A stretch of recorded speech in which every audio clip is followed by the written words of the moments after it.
আসসালামু আলাইকুম রহমতুল্লাহি বারাকাতু।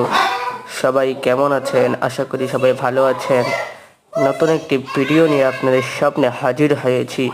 যদি ভিডিওটি ভালো লাগে তাহলে শেয়ার করে দিবেন, লাইক করতে ভুলবেন না এবং আমাদের চ্যানেলটি সাবস্ক্রাইব করে রাখবেন পরবর্তী ভিডিও পেতে।